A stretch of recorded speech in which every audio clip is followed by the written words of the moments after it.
Hey, Andrew. Yo, what's up, Eliseo? How you doing, man? I'm doing well. I'm just happy to have the Texas summer finally here. I I'm know, very man. excited about that. I'm with you. I'm with you. I'm ready to get into some summer festivities, um, COVID style, pandemic style. So it'll be scaled back summer activities, but nonetheless ready for summertime. Let's jump right into it, man. Welcome everybody. I'm Andrew Baines, and I'm here with my co-host. Eliseo.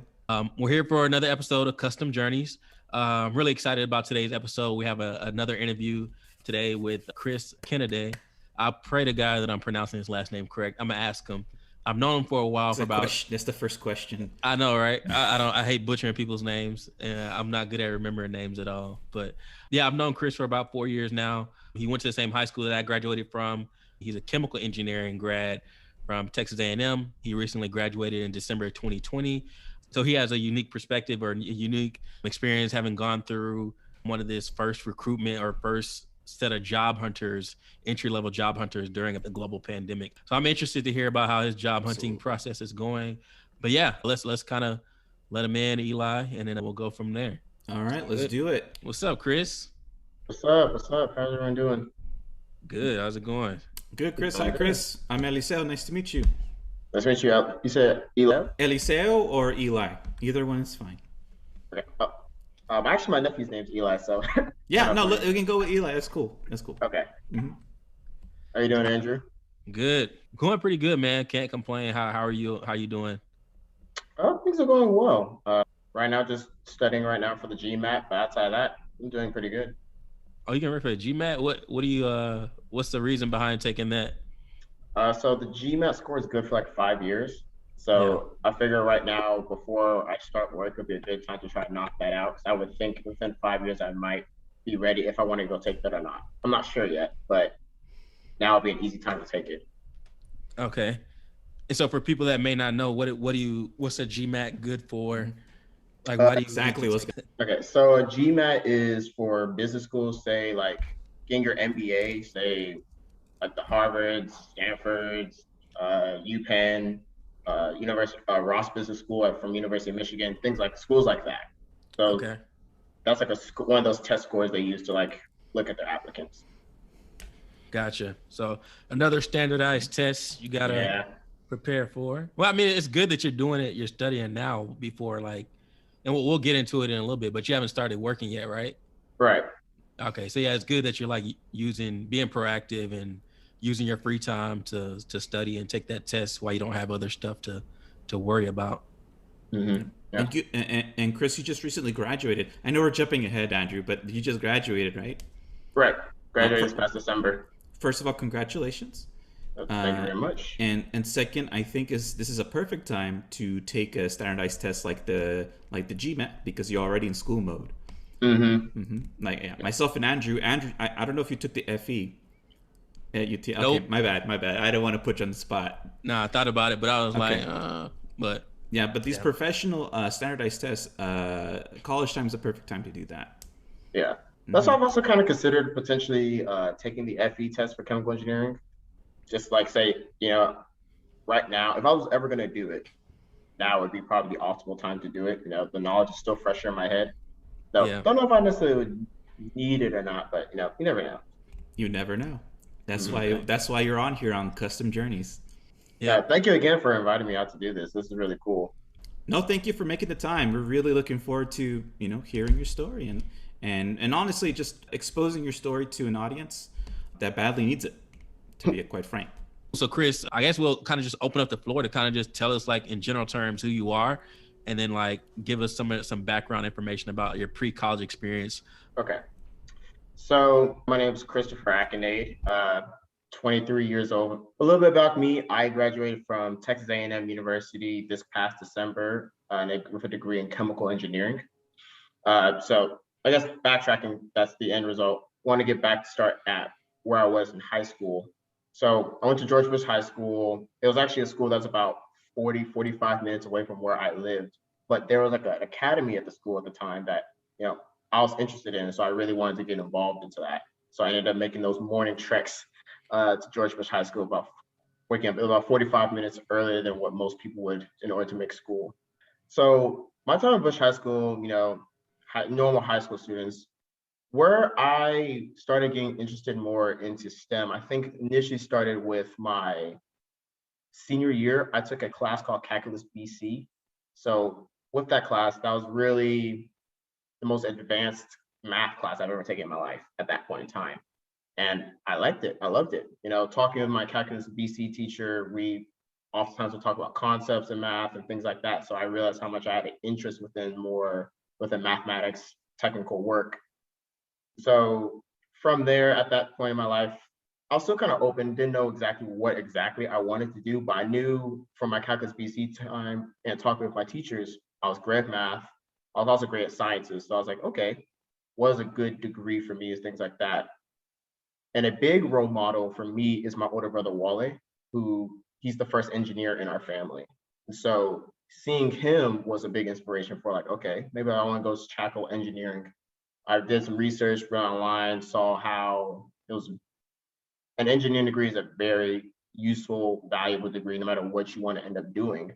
And it's always in demand. So that kind of helped me make my mind. It's like, okay, I want to pursue engineering. And I chose chemical engineering as like, I loved the chemistry and the math aspect of it. What were your impressions or your initial thoughts of engineering or majoring in engineering before you even went to Texas A&M? Like, what were you hearing? What was your mindset? And like, what was your impression overall? Okay. So definitely heard a lot of things about it being extremely challenging. Like a lot of times people said, oh, like half of the freshman year engineers fail out, stuff like that. Oh, ooh, engineering, that's pretty tough. You sure you want to do that? So I heard a lot of the challenging aspects, but the way, I was raised and the kind of principles I've had in my family is get ready for the challenge, enjoy the challenge, things like that. The other aspects I heard about engineering was just the impact that you can have in the world with an engineering degree, to be able to understand how these complex subjects how they interact in the world, and be able to apply those concepts and also the mindset for solving problems that you get from engineering. That was also another positive. That was a positive I actually saw about engineering coming into college. I wondered with chemical engineering, the versatility I can do with that degree and like the many avenues I can work in. Allows you to custom build your career. Right.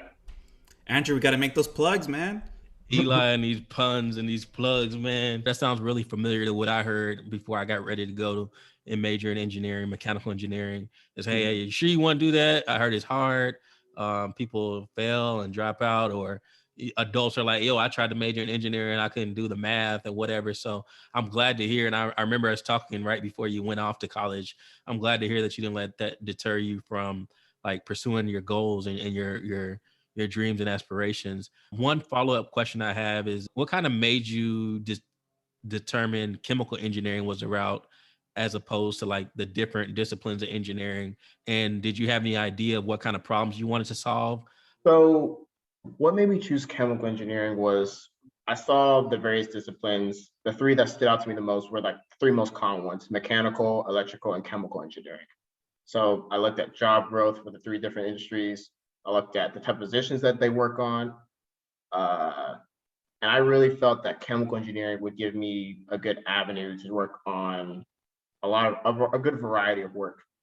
Another thing I had coming into college was I saw this green algae commercial from Exxon Mobil on TV. They were showing how they're turning green algae into biofuels, and I thought that was amazing.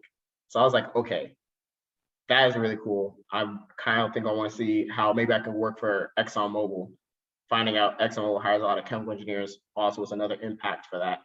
That plus just the versatility of being understand how the engineering mindset and the chemistry behind how things come together. That really was what led me to choose chemical engineering as a whole. Cool. So a big part of that is Exxon's marketing department. It's pretty good at their job. So yeah, they sold a 18-year-old kid who saw that. I was like, ooh, wow, that's amazing. Yeah, no, that's cool. Eli, did you have anything there? I have many things to ask and / comment. So first, it's amazing that you proactively researching these careers as a senior in high school. My follow-up is, did you have at George Bush a college counselor helping you go through the application process? I actually did, yes. I had a career counselor named Miss Johnson. She cared a lot about her students. She was always there, had an open door policy. I love Miss Johnson. She was such a great resource for me. If I ever wanted to go talk about anything, scholarships, I could easily go walk to her office. Actually, if I think about it, that's actually how I found out about Andrew's scholarship that I ended up applying for, which ended up creating this connection here. She actually shot that scholarship to me because we had that ongoing relationship about like college, financial aids, things like that. No, that's amazing. So this is a theme that me and Andrew have talked about since the beginning of this podcast, and that is how important it is the community around young people to support them and to help guide them and provide resources to find their own path. And you're only the second interview, but I've interviewed Andrew, he's interviewed me, we've interviewed Benga last week, and we're hitting the same theme in that, students need these resources. You had your teacher from BC Calculus helping you out. You had your older brother, gigantic influence, I can only imagine. And so it's really important to have, and that's why really the onus of this podcast. So thank you for sharing that. Mm-hmm. Yeah, the networking, making those connections is so important. Like I know for a fact I would not be where I am today without the people that are in my life that I've met through various like circumstances. I wouldn't know Andrew if it was for Miss Johnson. I wouldn't be on this podcast if it was for Andrew. So like I think your network, the power of that is unquestionable. Yep. And quick backstory. I don't think we said it since we hit the record button, but yeah, I guess it was like back in 2015 that me and some family and friends started a nonprofit, and we were looking to provide scholarships to different kids in the Houston area. And Chris was actually the first recipient of that scholarship that we created. So that's kind of how we've kind of met and then been staying in contact since then. It turns out I actually went to school with his older sister. So that was pretty cool connection there. We went to college together. It was pretty cool how things played out. And I've been kind of keeping track of Chris and staying in contact with them. I'm glad to see the amount of growth that I've seen in him from like freshman year or right before freshman year. We was like, yo, I don't know about this engineering thing. Like they keep telling me this is hard as hell. Like, am I going to be all right? And I'm like, yo, you good. And seeing him build that confidence and improve in every aspect of his life that's really cool to see.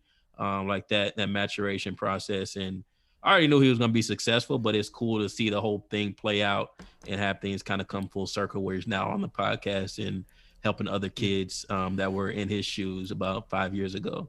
Andrew, I knew I knew that's kind of a joke.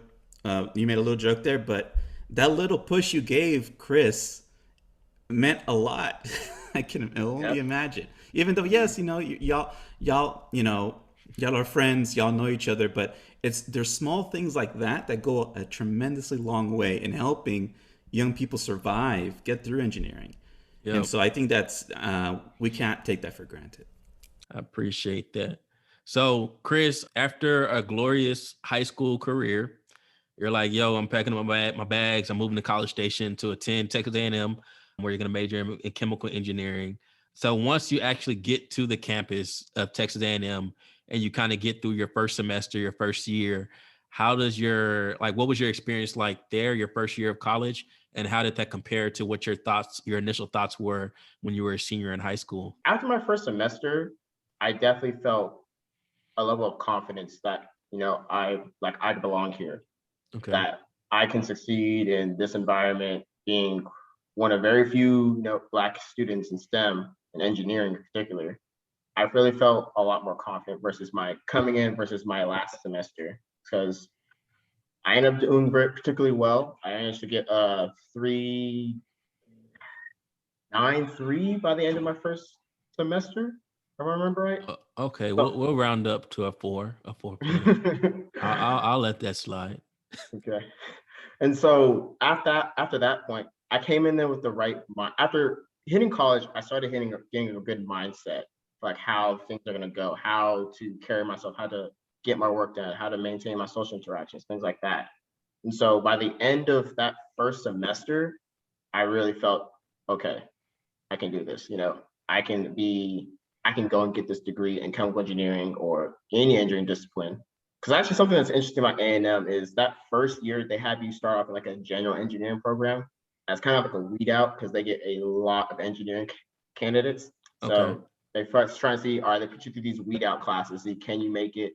Can he actually get through, he or she get through that major? And so after that first semester, I felt really confident about my ability to therefore go forward with engineering as a whole. So throughout your first semester, first year, you managed to get like a 3.9 GPA. What do you think, what skills, what resources, like what do you think helped you be successful that first year where some of your peers may have been struggling? Was it the fabulous education of George Bush High School, or was it was it like something like discipline, hard work, or what was it? Your study habits? What? I think it was about two things. George Bush High School actually did have a factor. Okay. My calculus BC teacher, Mr. Kornberg, he was a tremendous help. Like having seen calculus in high school, both derivative and integral math, that was definitely a plus that helped carry on into that first semester. Like how I was mentioning, maybe I don't take the AP credit for it. Now that I've seen it, now I did well at it, go get that easy A, go get a good foundation versus jumping into the ocean. Like let's tread a little of this water first, get used to college before, going all out. And so that's how high school was a big factor. For another factor for me was my mindset. So again, my oldest brother Wally he is still to this day a big role model for me. And what he was pretty big on was like, don't let anyone think they're better than you. Show them who Chris Akinade is and the quality of work that Chris Akinade can put out there. And so I had that mindset into me coming in that first semester. And also, my brother also kind of issued out a challenge to me. So I talked about how I talked about those green algae commercials with Exxon. So I went to my brother Wally because he's the engineer in the family. I was like, Wally, I want to work at Exxon. He was like, ooh, Exxon.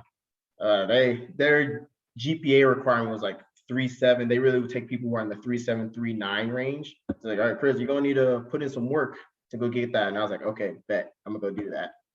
And so that mindset I had, that competitive spirit I had, allowed me to go into college knowing what my priorities are. Like I came in here to get a college degree, an engineering degree, and be able to one day, if I could, work at ExxonMobil. And so that helped me essentially keep myself focused and be able to work through those maybe late nights, those early mornings and things like that. That's a part of college. Awesome. I love it. Yeah. I don't have any other question. I will say like that competitiveness, not just with your peers, but that competitiveness with like yourself and just trying to like prove yourself that you can do something, prove to yourself that you can do something and like meet some challenge. I think that helped me as well. And I think it helps a lot of people. So I'll pass that over to Eli real quick. Yeah. So Chris, in what other ways that you and your brother compete? Other ways, I think we have a little bit of a cooking competition between us. He's currently known as the best chef in the family. I want to one day take him over for that. I got really into in college and started cooking more and stuff like that. Trying to learn a couple of dishes because he was always a cook in the family. They always say, man, Wally knows how to cook everything. I was like, okay, all right. I'm gonna finish college and know what to do. Just curious, are y'all still in Houston? Yes. All right, I'm gonna knock on your door and have a taste. I'll bring Andrew with me. Is that's okay? Getting that free food, Eli. Yeah. Hey man, this man's flexing. We gotta. All right. No, I hear you. No. So speaking of cooking, learning how to cook. My follow up was, was this the first time you have spent a significant amount of time living away from home by moving to A&M? Yes, 100%. This was the first time I ever was like. There was like my dad who lived either in San Antonio or he lived in Jacksonville, Florida, or also he lived in Maryland. There'll be times like a week or here or there I'd go, stay with him. But now this was a couple of months away from everyone like I consider family, The closest person is like an hour and a half, hour 40 minutes away from me in Houston. So that also was a big shock. I remember that first day when my dad dropped me off. I kind of got a little teary-eyed. He got a little teary-eyed, but trying to be men, we don't want to show any tears, stuff like that. But, we hugged it out and it was a good experience. It definitely allows me to grow out of your shell. Okay. No, I totally get it. I had a similar experience moving to San Antonio when I went to undergrad here, and that was quite for me. It was quite a culture shock, and so I just wanted to see if you had a similar experience moving to college. That definitely was the case because like going to George Bush High School and being in this area, there's a lot of minorities here. I'm not the only Black person I see walking around. Versus Texas A&M, which is it's a pretty predominant PWI. Like that was a shock. I've never like that was a moment where I realized, wow, so this is what it means to be a minority. uh, it wasn't a bad experience. I eventually adapted to it. I kind of had also had talks about branch out, meet people who aren't necessarily like you. So that was also a mentality I had coming into college. So I didn't realize how much different it was going to be, but kind of having that thought process, okay, it's different. Let's go try some stuff out.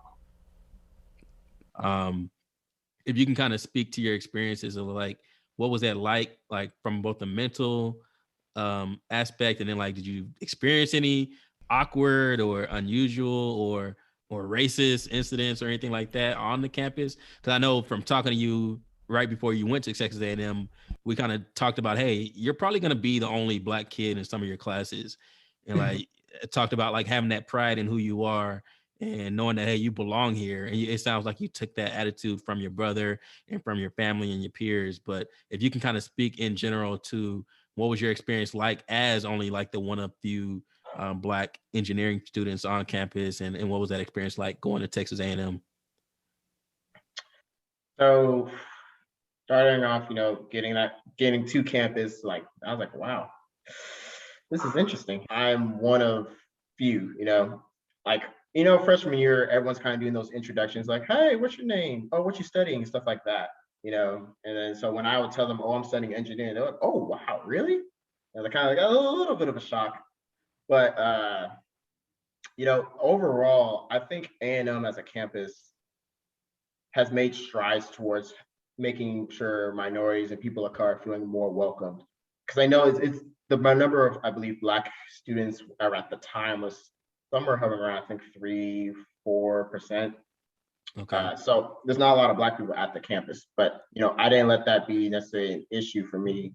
I decided, okay, I'm gonna try and step out of my comfort zone. I'm going to push myself.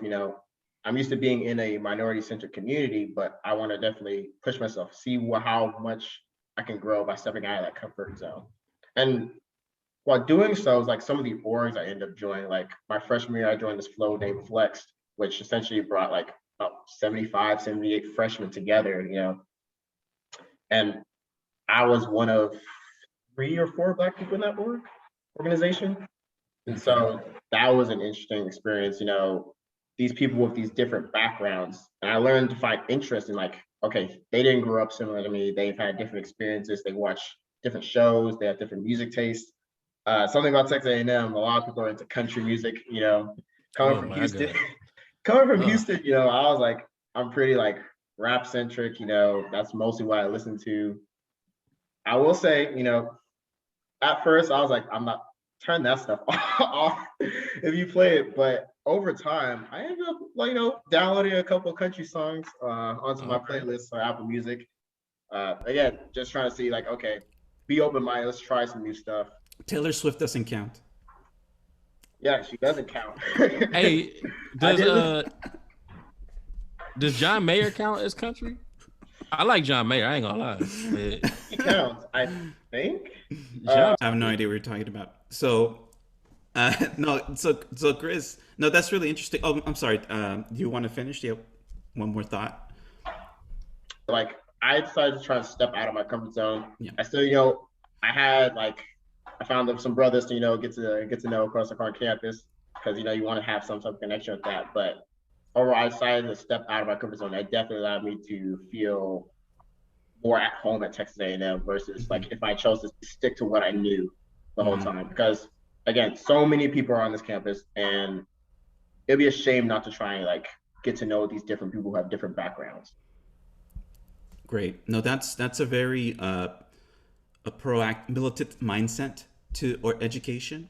I had a similar experience when I went to college, And I have to ask, that comes from, your brother challenging you to do that. You mentioned joining a couple of organizations there, and that was exactly my follow up. Were there any social clubs or organizations, student chapter organizations that you joined that helped you grow your network, help you acclimate to the environment at A&M? Okay, yeah, 100%. So the first semester, another person who actually had who definitely was an influence for me was also my older sister Tracy. Andrew went to school with her. She's more of a social person within our family. So like she was big also on like, okay, step out, get involved. Don't just focus on just your school. Yeah, I know that's why you came to school. You went to college and get the education, but the development from the social interactions is also important. So some of the organizations are Flow, these freshman leadership organizations. Mine was Flex.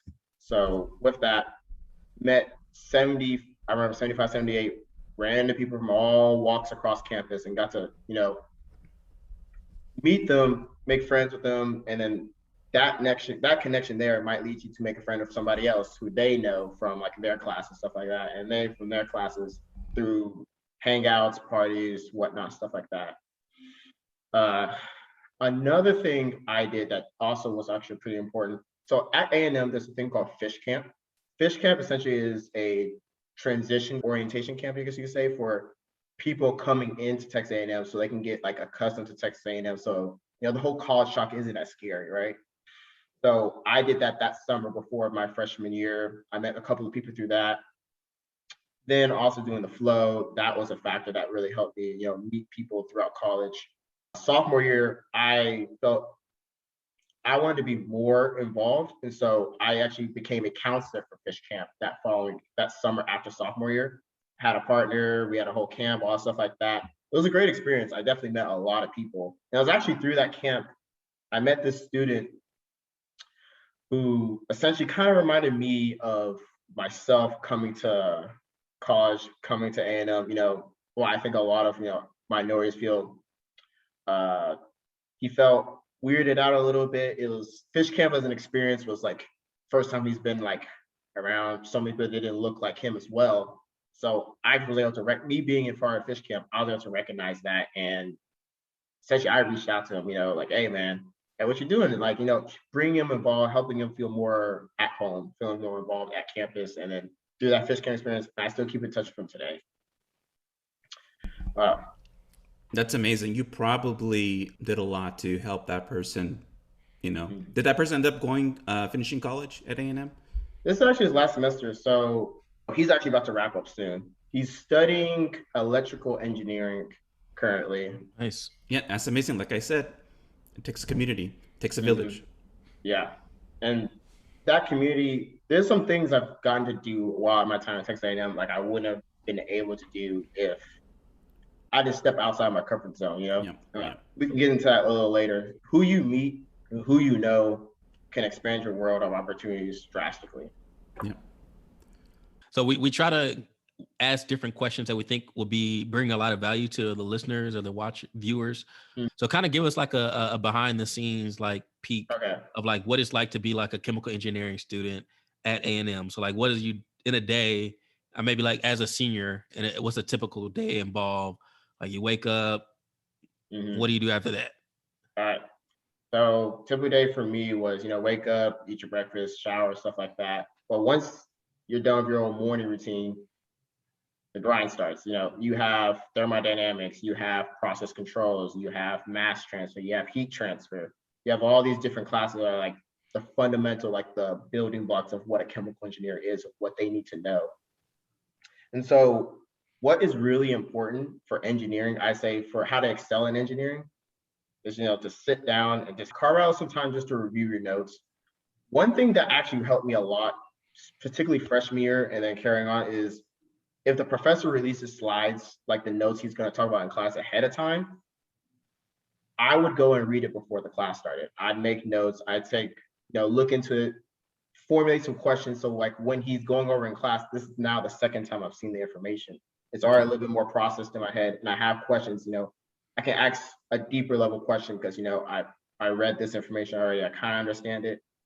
now I can go a little deeper. And therefore it's not the first time I'm seeing it, because engineering, it could be a lot to take on at first. So doing that proactive look at your notes, setting out time to review your notes, finding study groups was also a very big thing for me. I found a group within, chemical engineering that really helped me like get through the program. Because one thing for sure, getting through engineering is not something you want to do by yourself. You want to have a community that just push you forward. Like say you're struggling with a class, but you got a friend who's really good at that. Like, let me think.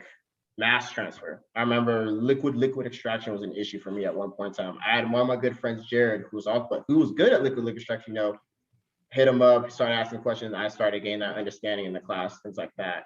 So that right there. So once you in your major, you should try to find like a group of people, who are all similar. You're driven, similar aspirations, and kind of bond together to help get through the major. Yeah, you never know. One of them could become your podcast co-host. Yeah, you never know. Never know. That's another thing to talk about. You never know like where these connections go, because that friend Jared. So backtracking, junior year, we were all in this class called fluid operations. So essentially, like, how do you move fluid through pipes? Like, how do you get through pumps? Things like that. And he had a friend that went to MIT who reached out to him saying, "Hey, we don't have Texas A&M, but they have this competition going on. They're like, hey, we want to know if maybe Texas A&M might be interested in like participating in this competition at MIT." Me knowing Jared's like, "Hey, Chris, you interested in this?" I was like, "Yeah, why not?" So me, some friends in chemical engineering, we all ended up talking. The ball started rolling, and then all of a sudden, me and 4 other friends, including that friend Jared, we went to MIT for a competition to, work on this company competition. And that, that was because I knew Jared. If I did not know Jared, I would not have gone to that. And that event has helped me tremendously in my career, my job application, stuff like that, because that also led to other events. Who you surround yourself by, that network, who you live with, who you talk to on a day-to-day basis, that will impact you and shape you overall. And so like that network, I wanted to put myself in a situation that would support me to get through college. So I put myself with people who were like-minded. They weren't playing games with their grades. They wanted to be involved, things like that. Like my roommates, 2 of them were also chemical engineers. So like having that was also another bonus. I always had someone at all points of time, it could be at 2 a.m. in the morning, I'd knock on my roommate Ben's door and like, hey, you know about this? They're like, oh yeah. We can have that. So that was another thing that was really important. That's really interesting. It's kind of a melding of the entrepreneurship and engineering skills. That's fantastic. So just to kind of wrap up the last question, so typical engineering day, you wake up, brush your teeth, take a shower, eat your food, ideally you head to campus. Ideally, right? Hopefully you guys are practicing good hygiene. But go to school, get on your grind. And what's key that you said is that you actually put in the prep before the classes. That's kind of, to me, going a step above and beyond, because I know when I was in school, I was like, yo, I'm just going to show up to class. I'll take the lecture notes. I know I'm going to get stuck somewhere and I'm going to have to go back to the lecture notes. But I think the approach you mentioned is really good and proactive. So that's a really big tip that you mentioned there. But anyway, you go to your coursework, you go to class. I mean, after class, what you're typically studying or whatever, or doing homework after that, for how long? So for me, there was a little bit of time, like I brought trying to like try to study some, try and do a little bit of homework. One of the things that's really important, and don't get me wrong, I'm not perfect. I fell victim to this stuff too. Just trying to push off homework because it's like do a week or 2 weeks later. It's like I could do that a little later. Yeah. Don't do that. You're shooting yourself in the foot. Do a little bit here and there, to kind of like ease the burden of all the work that you're gonna get from various classes. Another thing I did was I made sure not to have too many classes in a day. I knew some people, they'd have their entire schedule, a whole 12, 15, 16 hour schedule on Tuesdays and Thursdays. Like they'd be in it nonstop. That wasn't me. That wasn't for me. So I was good on spacing things out. So I'd also have assignments spaced out. Also, something that's really important that maybe not get talked about enough is making sure you have stuff outside of your classes, because that will help you with your classes. Say for me, I got involved in CrossFit. I love CrossFit. It's an hour, so I know I have a busy schedule. I can't go to a gym and like have to wait around for machines like 30 minutes, stuff like that. The workout would take like 2 hours. CrossFit, you're in an hour. All you gotta do is show up. They have the whole thing programmed for you. They got the workout for you. So I always have that factored into the day because it helps you sleep better, helps you with it just helps your mood and everything like that. So that's also pretty important for what I factored into my schedule. And also just having some time to just hang out with people, that people need to also take in part that college aspect, that socializing, meeting new people. That I also kind of had factor in the day, hang out. It could be just hanging out with my roommates, stuff like that. We're just chilling on the couch, being the guys, doing guy stuff, just goofing off, So studying, working out, trying to do a little bit of homework here and there. Trying to also, another thing that was important for me was making sure, spending a little time to just think. So I'll expand on that. So one thing I know that's important for me, at least, is to have a little bit of time of solitary. Some time where I step back from everything to kind of just think, reflect. Okay, I got all these assignments, but how is Chris doing? Like, is Chris heading in the right direction? My goals I have for myself, are they, am I moving in that direction? And finding some time for that, maybe, I don't know, it varies per person how much they needed it, but for me, I always had a little bit of time each day where I would kind of pull back. Some friends will say, "Oh, I'm gonna go get some." Hey, everyone wants to go get some food. Like, "Oh, I'll catch y'all in a bit." I'm just trying to take a little time just to sit down and think. It's just slow down, like the constant go, go, go, go, go lifestyle that can be in college. Right. Wow. Those self-care, professional characteristics that many of us grown-ups have trouble with. So it's good to hear from that. Full disclosure, so I am a college professor at Trinity here in San Antonio. I know my background says UTSA, that I'm a PhD student there, but I also I moonlight as a professor, and a student like you, I can rely on to actually pay attention in class, knowing that you read the notes and not just sitting there passively through osmosis, right? Receiving the information. But one thing I want to highlight here. So in this conversation thus far, we've only mentioned Chris's GPA once. This man's talking about process, discipline, and commitment. Less to do with natural talent or even interest, more to do with drive. So that's one thing I want to commend to you and highlight for the audience, is that being successful in STEM has less to do with natural gifts and more to do with your commitment. In my community, we call it ganas. Tienes las ganas. Do you have the want to get through it? And you just, you're putting that on display, my friend. Yeah, you're right, like 100%. I think an issue, actually something that coming from high school to college, a lot of issue I know is people did extremely well in high school. When they got to college, like they had like near a 4.0 high school, they get to college, they get like a 2 point something, stuff like that. The biggest reason why that happened, they didn't have the drive, they didn't have the discipline. College, you got to set that for yourself. High school, it was kind of built in, you're going to study at this time, you're going to do this. You got your parents at home to yell at you to say, hey, go do your homework. That's not in college. You have to set yourself right. And so I think that, what you're saying right there, having that discipline and getting through STEM, is it challenging? 100%. But if you think and you plan well enough, you can do it.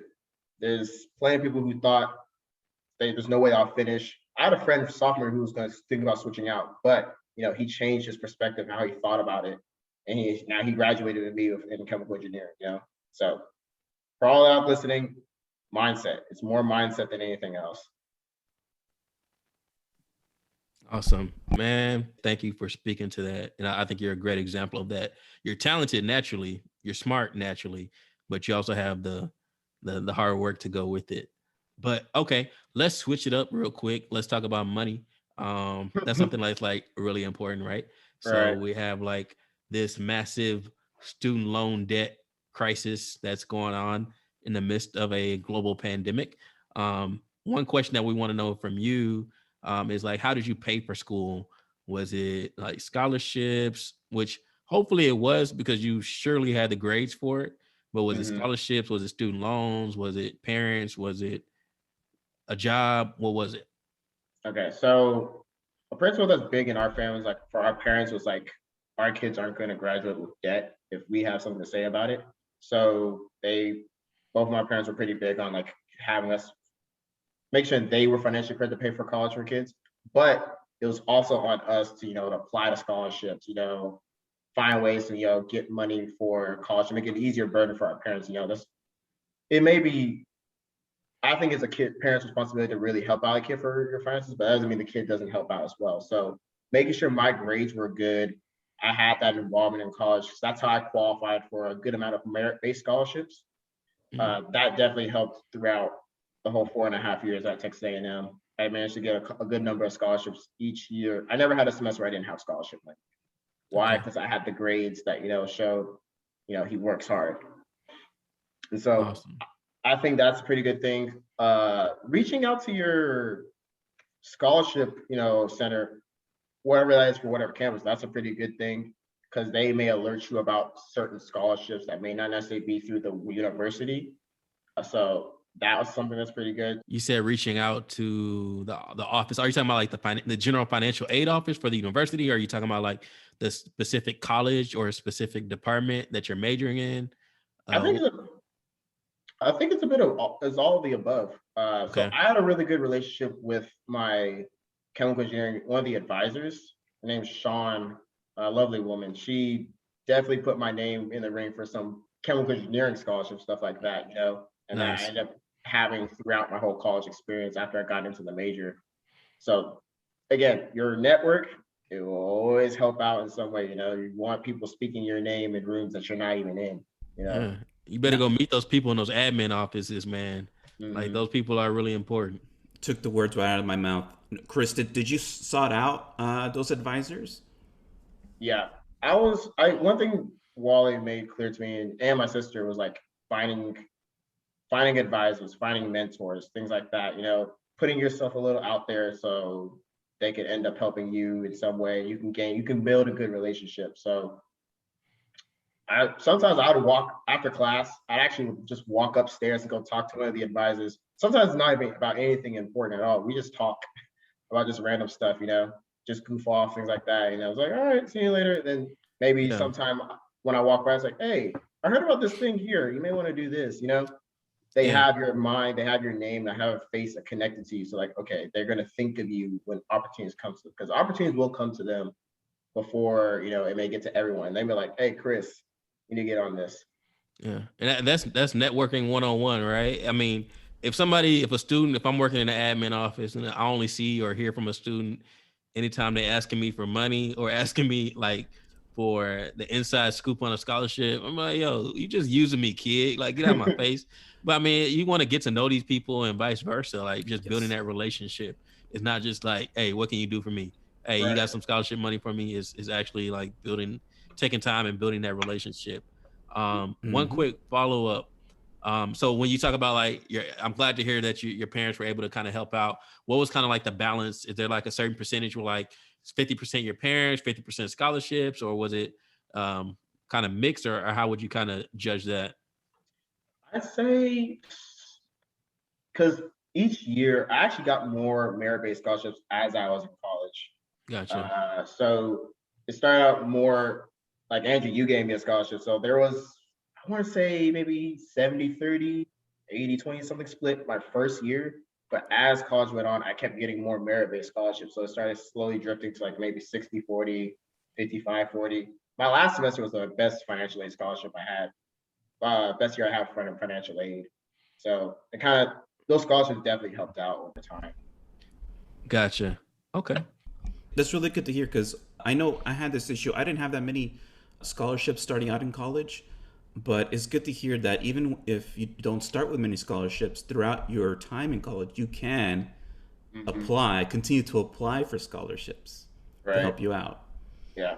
And usually from what I understand, most departments have their own like scholarships. Like if you're doing well in that department within your classes, you get scholarships for that. Yeah. Right. No, I've had students come to me and say, it's my first or second year. I have to take a lot of loans to come here. What can I do?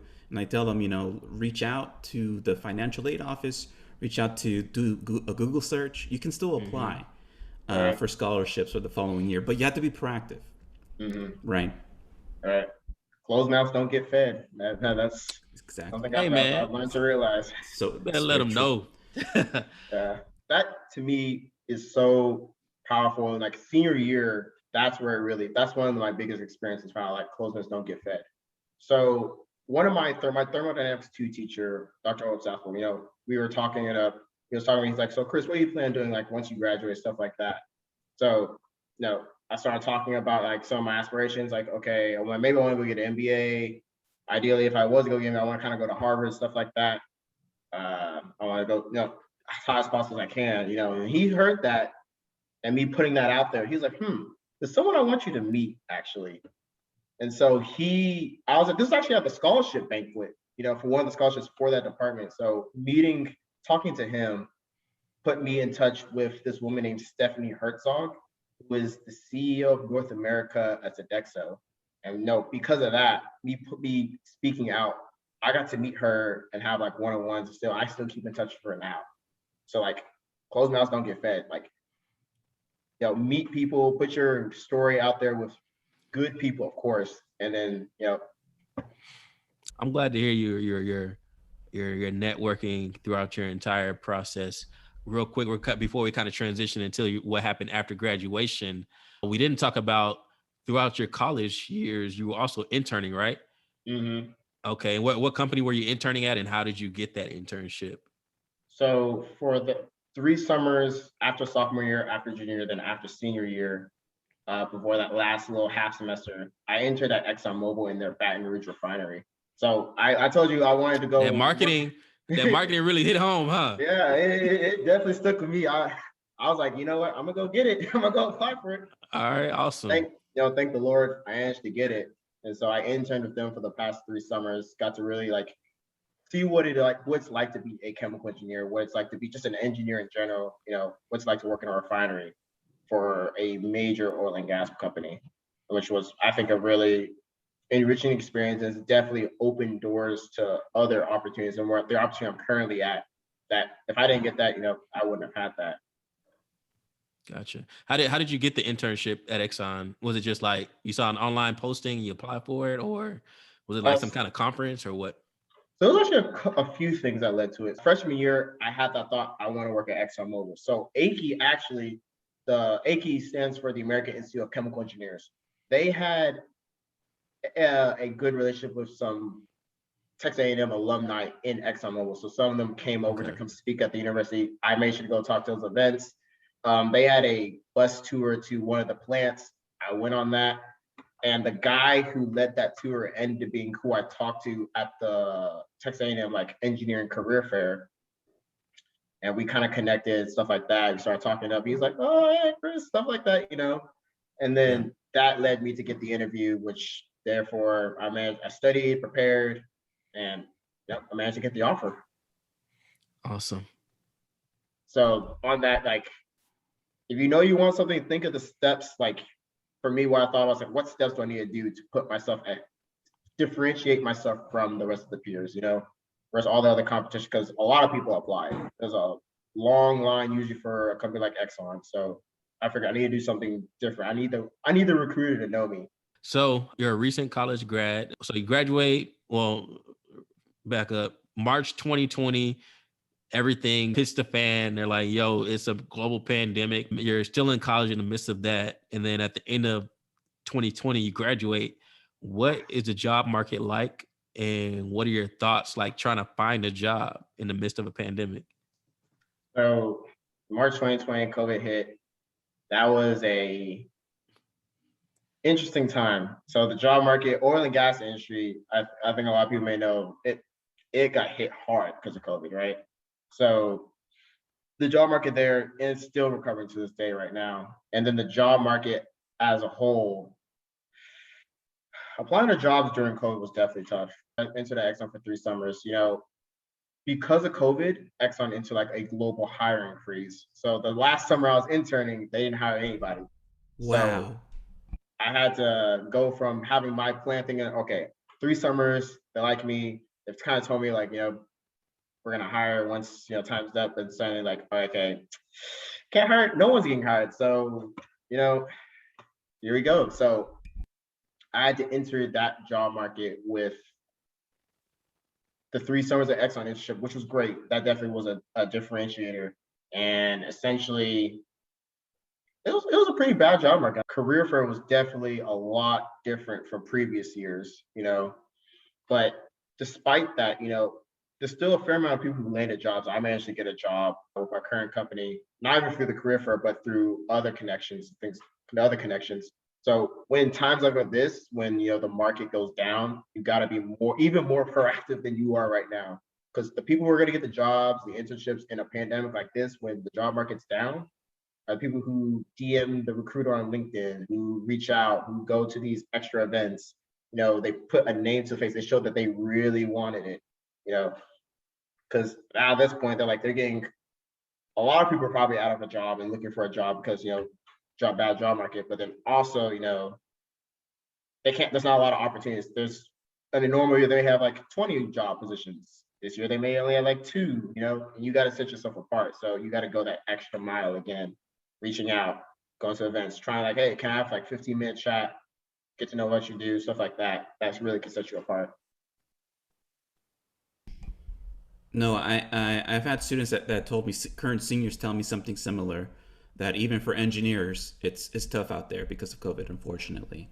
Yeah, I have a fair amount of friends who still don't have jobs right now. Mm-hmm. You mentioned that you have a job currently. So what job do you have lined up, and how did you get that job? Okay, so my current company I'm with now is actually a management consulting firm named McKinsey Company.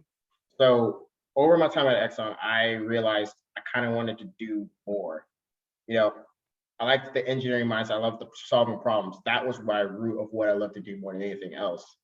But I felt like, okay, what can best position me to solve the most amount of problems? And also, I started getting a lot of interest in technology. I kind of wanted to make a pivot into the tech industry in sometime in the future. But chemical engineering isn't necessarily a degree that's well applicable for tech. Looking more for maybe for different skill sets, coding, stuff like that. So that led me to want to maybe make a pivot to work for a consulting firm such as McKinsey, so I can work on a variety of different projects and get a variety of training that I wouldn't get otherwise. So McKinsey is one of like the global leading management consulting firms. It was a firm that really caught my eye for like the quality of their alumni network, the quality of the training, and the quality of people I've met at the firm. So the way I ended up getting that offer was actually through my brother Wally, actually. So he went to high school with a girl who eventually became a recruiter. And so, during this time period when I didn't have a job, he just shot a message like, hey, I got a brother, it's a chemical engineering major. Do you know if there's anything you might be interested in? Months later, she finally responds out of the blue, saying, hey, I think there might be this program your brother might be a good fit for your little brother. And so he shot it over to me. I reached out to the recruiter, and essentially I got put into this process for the current program I am, which is this new rotational program that started over in Boston. For essentially they rotate you through various industries and various roles through over a 2-year process through their client capability hub. That's awesome, man. I mean, I'm glad you had your brother there, that you could leverage that network, as in-house and family, that family network to get that first job. I like the point that you made. It seems that your interest kind of changed a little bit, even though you majored in chemical engineering. You realize, hey, I think I want to pivot to tech. And I think the unique thing about an engineering degree that you mentioned is that you kind of proven that you have the intelligence and the skills necessary to make that switch. So I think you'll be in a good spot. I want to ask a money question. If you don't mind. I'm not going to ask you to be specific. And if you don't want to answer, that's fine. You could say no comment too. But if I look on Glassdoor, right? Glassdoor.com is one of my favorite websites. They have job postings on here. They have like company reviews, job reviews. They also have like salary information. So like on here, they have like 6-figure-ish. If you want to be more specific, you can, but they have like a 6-figure starting job pay. Is that about right? Or is that like the correct ballpark for an entry-level position for anybody who's interested? I would say that's accurate. For me, since I'm a rotation program, it's slightly lower. It's between like the 85 to 95 range, let me say that. So it's still pretty well paying, particularly since, it's not necessarily an engineering firm, but they have a variety of work they do. So after though my 2 years, the payday is definitely going to come. Definitely going to be in that 6-figure ballpark range. Yeah. But yeah, I'd say that's about accurate. Okay, awesome. Yeah, it's tough asking that question, because I don't want to be like in people's business, but at the same time, I think it's valuable for listeners and people to know, like, hey, what's like a general like expected salary, right? Like, is it something that I want to pursue, something I want to put the work in for pursuing? And I think so. Engineering has a great return on investment, particularly going to Texas A&M. Like I went to school at a great value university and then got a college degree that essentially can get me a job in most markets. And engineers typically are paid well. They're typically paid fairly well because they know there's not a lot of engineers in terms of like the overall population, but also like they know that you come in with the ability to solve problems and think critically and understand maybe complex technical problems that other people just can't. So I think if you sign up for engineering, it should pay itself off. It should really pay itself off. Yeah, that's a really good point, Chris, because I think a lot of students, the number one question in their mind is this degree worth it? Mm-hmm. Right? Will I be able to leverage something out of it? And you just hit it right on the money. Mm-hmm. Yeah, like my engineering degree, I signed up for a company that's not even about engineering, but still pays like I was at an engineering company.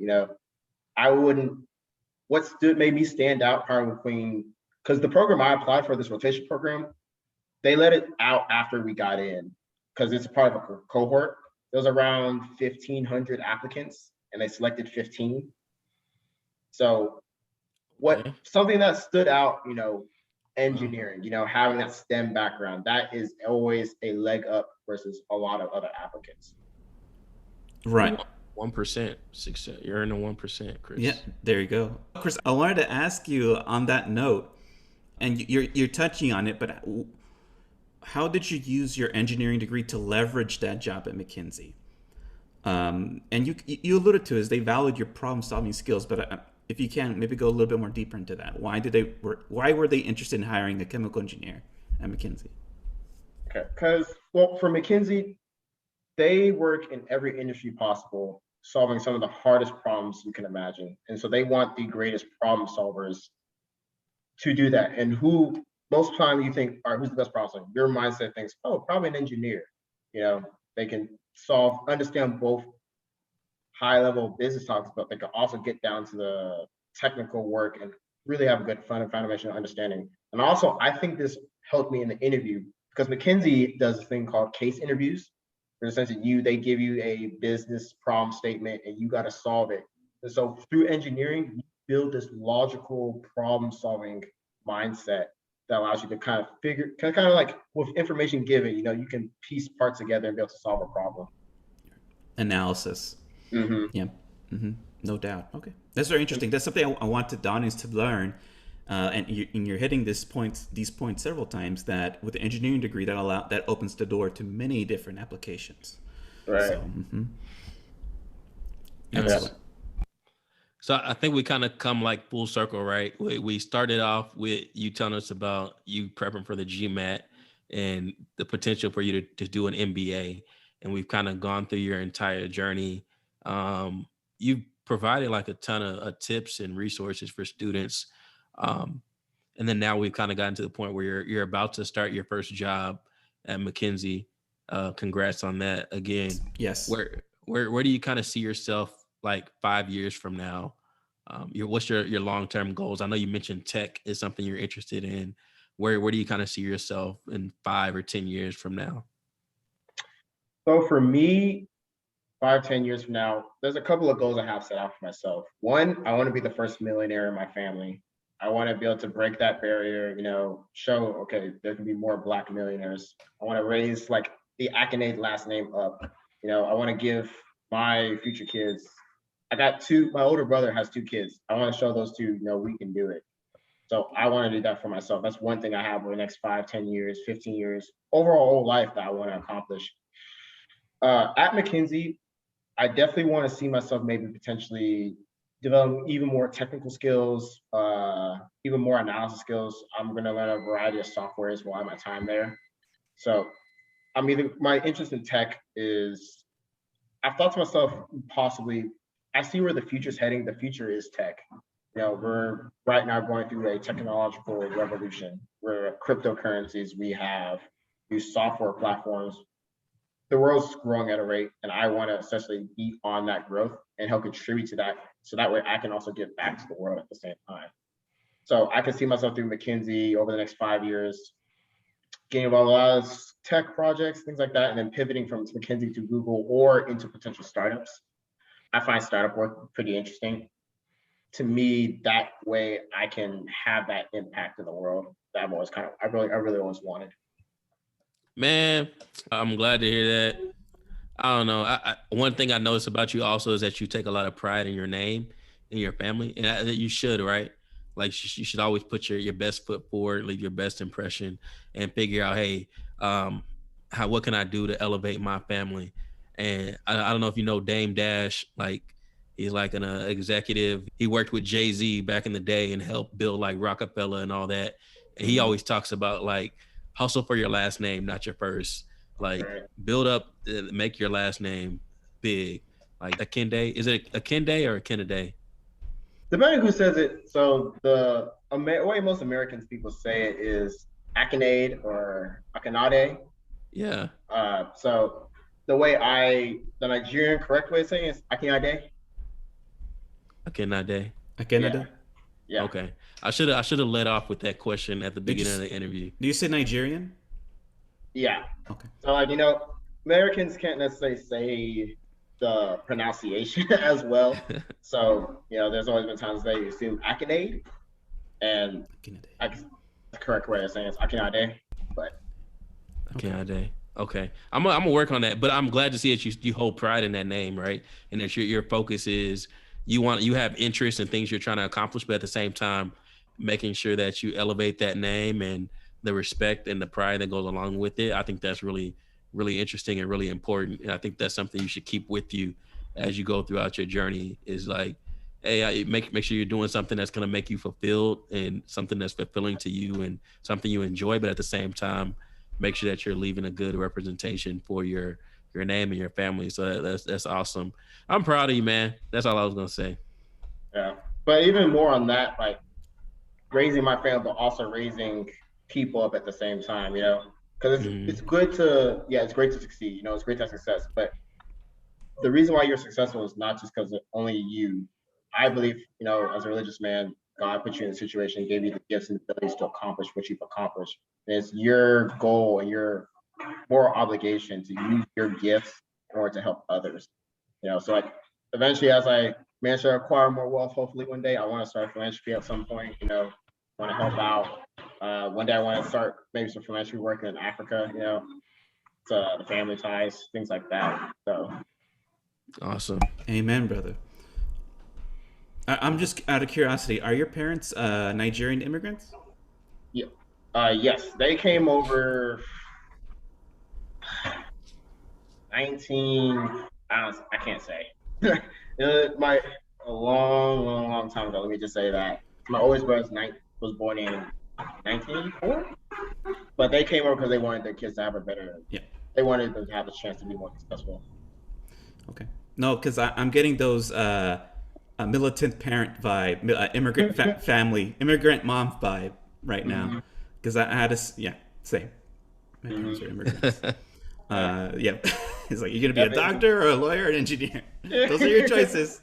It's like you only have a few choices, so choose wisely or you're gone. Yep. So no, that's amazing, Chris.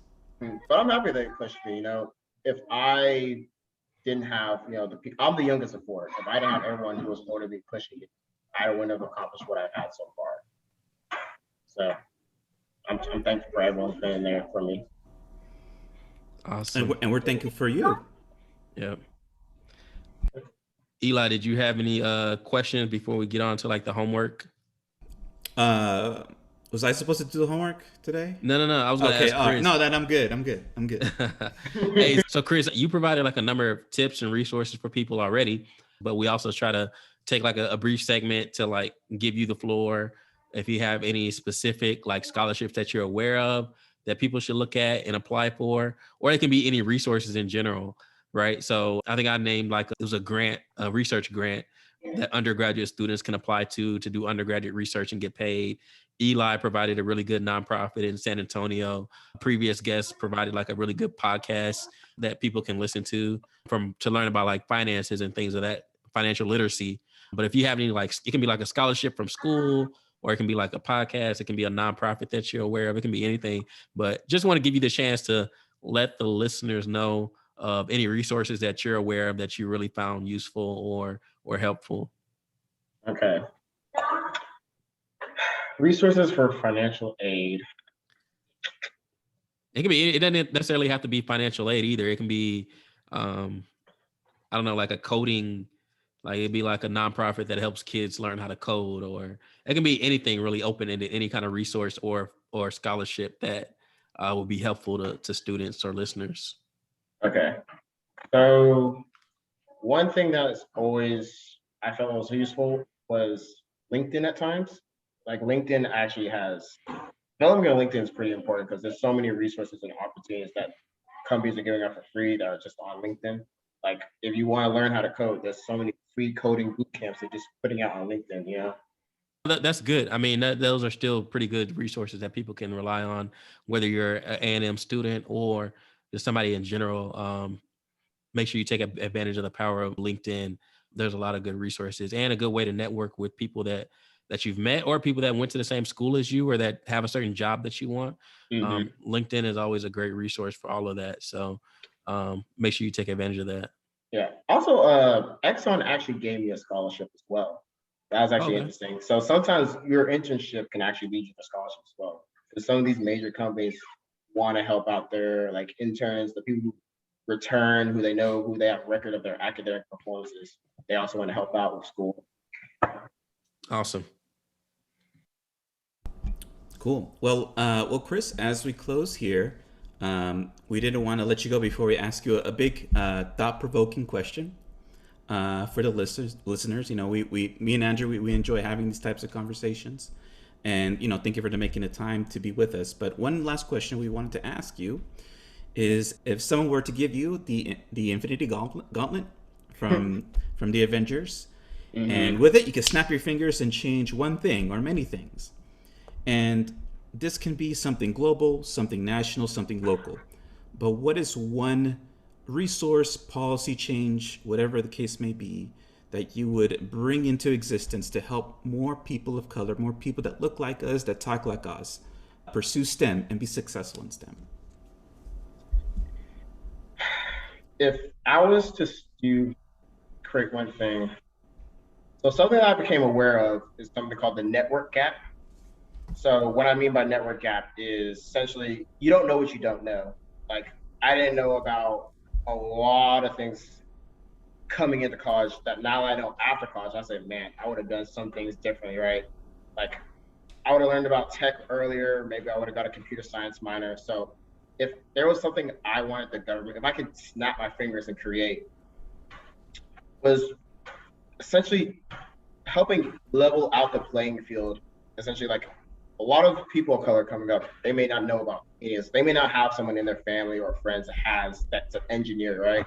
You know, I have my older brother Wally that was like an engineering presence. If I could snap my fingers and create programs that found connected mentors in STEM to these people in these other communities who may not have that would be what I do. I'd want to create a program that like allowed the exposure, because that exposure to me, that can do wonders for so many people. So many people don't know what they don't know, right? So if you can create that exposure for them, and the government did that, I think that would help so many people. Excellent. Thank you for sharing. I love that answer, man. And we're not really worried about the government doing it. I think me and Eli will do a hell of a job filling in. We'll do it ourselves. Right. Closing that. And that's really awesome because me and Eli talk about that all the time. We didn't really put the name. We didn't know the name like network gap, but we always talked about like the lack of like your network and the lack of your inner circle growing up, like not really having those people that are engineers. Like it's not commonplace to a lot of Black and brown people. But you put it beautifully. Yeah, we're gonna use that term. Yep, moving forward. Saw it on LinkedIn one time. This product manager or program manager at Microsoft was talking about it. I was like, wow, that's a good word for it, network gap. From there, it's like kind of been something I've always wanted to like help close. If I was blessed that I had the family that introduced me. There's so many people, if they had that too, And I think this podcast does a great job for doing that. So thank you again for inviting me to this. Man, thanks for coming. I can't thank you enough. Thank you for sharing your story. Yeah, it was an awesome journey. Thank you for listening for like an hour and a half. Yeah, it just zoomed by.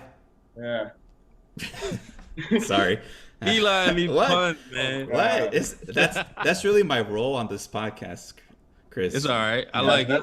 That's fair. That's what I do. I crack jokes. That's what I do. But yeah, no. So anyway, you want to close this out, Andrew? Yeah, man.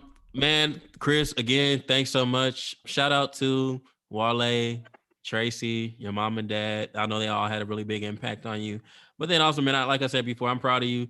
I'll keep following your story and seeing your growth along the way. It's amazing to see like that personal growth. Like I said, when I met you, you were like, what, 17, 18?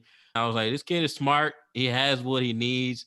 But I could kind of see like that little bit of doubt was like, yo, am I really about to do this? But it's really great to see you put it all together. And I look forward to the rest of your story being written out. I look forward to you becoming the first millionaire in your family. You put Wale on notice. And you put Tracy on notice too, right? So I look forward to seeing you make that happen and everything else that'll come, all the blessings that'll come your way. So keep up the good work. And thanks again, man, for joining us on this episode of Custom Journeys.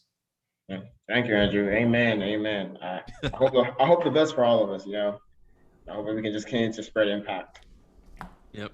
Thank you all for listening and watching, however you are viewing or listening to this episode. This has been another episode of Custom Journeys. I'm Andrew Baines. This is Eliseo. Have a good one. We are out of here.